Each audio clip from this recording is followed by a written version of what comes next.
The car that made speed feel illegal. It didn't just go fast. It made speed feel forbidden. Like crossing a line nobody was meant to see. To understand why this car still feels dangerous today, we have to rewind. Back to a time when speed was celebrated, not regulated. When engineers chased velocity like a moral virtue, and faster always meant better.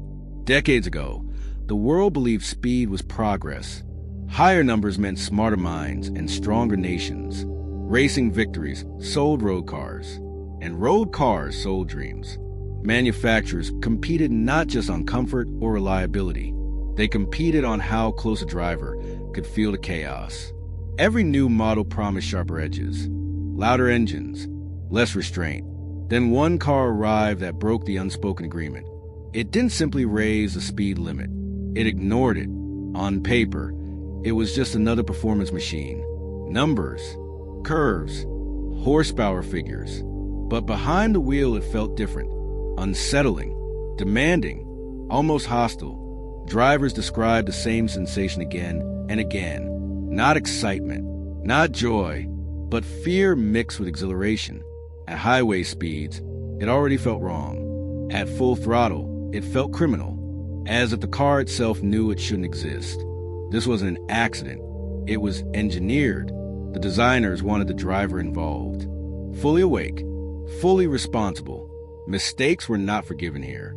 There were no electronic safety nets, no gentle corrections, no second chances. Every vibration traveled straight through the steering wheel. Every imperfection in the road spoke directly to your hands. The engine didn't hum. It barked. This car demanded respect, not affection, and it punished hesitation. At first, critics praised its honesty. They called it pure, mechanical, unfiltered. But whispers started soon after. Stories from test tracks, from late-night drives that ended in silence, from engineers who quietly admitted something unsettling. The car was faster than most drivers could comprehend, not in top speed, but in how quickly things went wrong. Yet that danger became its legend, because some people didn't want safe. They wanted real, and for a brief moment in history, this machine offered exactly that, unapologetic speed, with consequences attached. But then the world began to change. Rules tightened, expectations shifted, and suddenly, a car like this fell out of place. Almost illegal, not because of what it did, but because of what it refused to protect you from. And that's where this story truly begins. The danger wasn't hidden. It was built into the philosophy. This car came from an era when engineers trusted skill over software, when mastery mattered more than comfort, and when the driver was expected to adapt. Early prototypes were even more extreme. Less insulation, sharper throttle response. No attempt to soften the experience. Test drivers warned management immediately. The car reacted faster than human instincts. Lift too quickly, turn too late, and momentum took control. But instead of slowing it down, the team doubled down, because that sharpness was the point. They believed fear created respect, and respect created better drivers. At launch, the press was divided. Some called it a masterpiece. Others called it irresponsible, a machine that punished curiosity. Sales figures told a strange story. The car didn't appeal to everyone, but the people who wanted it wanted nothing else. Owners spoke in the same language. They didn't say it was fun. They said it was alive. Every drive felt like a negotiation, a constant conversation between grip and gravity, between confidence and consequence. Then came the incidents. Not crashes caused by failure, but crashes caused by misjudgment. Investigations showed no defects. The car did exactly what physics demanded. Nothing more, nothing less. However, the timing couldn't have been worse. Governments were waking up to speed. Insurance companies were watching closely. And safety was becoming a selling point. Other manufacturers adapted quickly. They added traction control, stability systems, electronic guardians. This car refused. Engineers argued that filters diluted truth, that intervention betrayed the machine's purpose. But the world outside didn't care about purity. Suddenly, headlines shifted. What was once thrilling became dangerous. What was once brave became reckless. Regulators didn't ban the car outright. They didn't need to. They changed the environment around it. Insurance premiums climbed, driving laws tightened, and the audience shrank. Yet something unexpected happened. The car's reputation grew stronger because scarcity breeds myth, and danger creates desire. Collectors began whispering. Track drivers hunted clean examples. Stories grew larger than facts. People said it separated drivers from passengers, that it revealed who was pretending and who actually understood speed. But beneath the legend, a question remained. Had the car gone too far, or had the world simply moved on?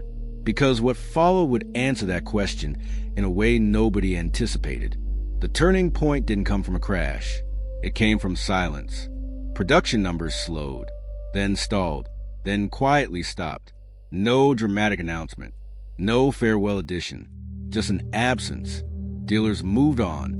New models arrived with screens and safeguards. Cars that corrected mistakes before drivers felt them. Compared to those, this machine felt ancient, heavy steering, unforgiving balance.